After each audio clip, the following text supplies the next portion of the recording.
Përshëndetje shenja gafores, kjo është panorama e interpretimit javor.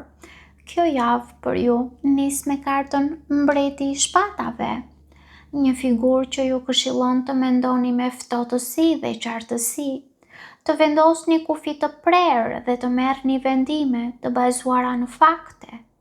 Emocionet janë të rëndësishme për ju, por këtë javë do të fitoni më shumë duke i balancuar emocionet me logjikën. Për disa nga ju, kjo kartë mund të përfaqësojë dikë të shenjës së ajrit, binjak, peshore ose ujor.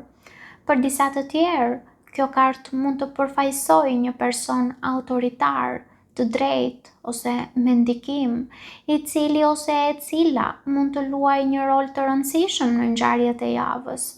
Pra mund të jetë një person që hyn në jetën tuaj për t'ju ndihmuar të shihni të vërtetën dhe të merrni vendimin e duhur në momentin e duhur. Më pas shfaqet karta Asi i Kupave dhe 6 shkopinjt. Një kombinim shumë i bukur që flet për një fillim të ri emocional të bekuar, i cili mund të sjellë gëzim dhe sukses. Gjithashtu mund të jetë një dashuri e re për disa. Për disa të tjerë mund të jetë një rifillim emocional në një marrëdhënie ekzistuese. Për disa të tjerë mund të flas për një pajtim, një lajm që ju mbush zemrën ose një rilindje shpirtërore në aspektin personal. 6 shkopinjt tregon se kjo energji nuk mbetet e fshehur, por ju sjell edhe vlerësim, edhe vëmendje, edhe mbështetje ose ndjesinë se më në fund po fitoni një betejë që ndoshta e keni luftuar prej kohësh. Magjistari shoqëruar me temperancën tregon se kjo është një javë ku keni gjithçka që ju nevojitet për të krijuar ndryshimin që ju dëshironi, por suksesi nuk vjen nga nxitimi. Magjistari ju jep aftësi komunikimi, ju jep mundësi dhe fuqi krijuese, ndërsa temperanca ju kujton se gjithçka duhet të ndërtohet me durim, me ekuilibër dhe me mençuri, sepse nuk është koha për të detyruar ngjarjet, por është koha për të bashkëpunuar me ritmin e duhur. Më pas, faqa e monedhave me 10 monedhat tregojnë se një hap sado i vogël që mund të ndërmerrni tani mund të çojë drejt një sigurie të madhe në të ardhmen. Pra, mund të merrni një ofertë, një ide, një lajm, ose të filloni diçka që me kalimin e kohës mund të sjellë stabilitet financiar, mund të sjellë stabilitet familjar ose stabilitet profesional.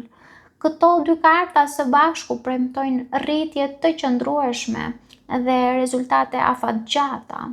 Në fund të tufës kemi perandorin, duke treguar energjinë që mbështet gjithë javën. Perandori flet për strukturë, flet për autoritet dhe ndërtimin e themeleve të forta.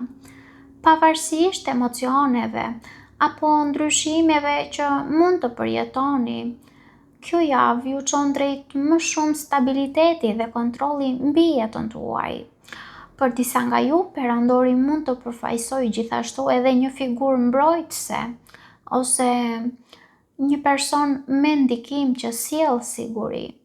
Sfida e javës për ju është karta Rrezikimi i pamenduar. Pra sfida juaj është të mos lejoni impulsin ose dëshirën për rezultate të shpejta që t'ju shtyjnë drejt zgjedhjeve të nxituara.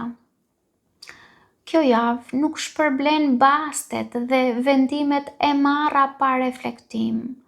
Kartat tregojnë se bekimet vijnë përmes mençurisë dhe durimit, jo përmes rrezikut.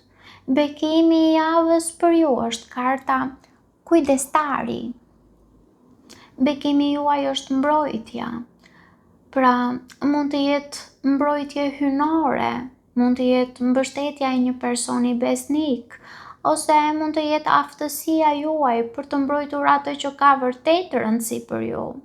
Kjo kartë tregon se nuk jeni vetëm. Edhe kur përballeni me sfida, ekziston një forcë që ju ruan dhe ju udhëheq. Në Prism Oracle kemi kartën Zemërimi. Kjo kartë nuk ju këshillon të ushqeni zemërimin, por ta kuptoni atë. Për disa nga ju mund të zbuloni se pas zemërimit fshihen zhgënjime, frikë ose plagë të vjetra që kërkojnë shërim. Nëse e kanalizoni këtë energji me mençuri, zemërimi mund të bëhet shtysë për të vendosur kufi të qartë dhe të prerë dhe për të bërë ndryshime të rëndësishme gjithashtu. Në tërësi, unë do të thoja se kjo është një javë ku kartat ju kujtojnë se nuk keni nevojë të nxitoni ose të rrezikoni atë që po ndërtoni. Ju jeni të mbrojtur dhe të pajisur me gjithçka që ju nevojitet për të ecur përpara. Edhe nëse zemërimi ose tensioni shfaqen gjatë rrugës, unë do të thoja përdorini si një sinjal për të kuptuar veten më mirë dhe jo si një arsye për të humbur ekuilibrin. Sepse, kur mençuria udhëheq zemrën, bekimet marrin formë. Paç.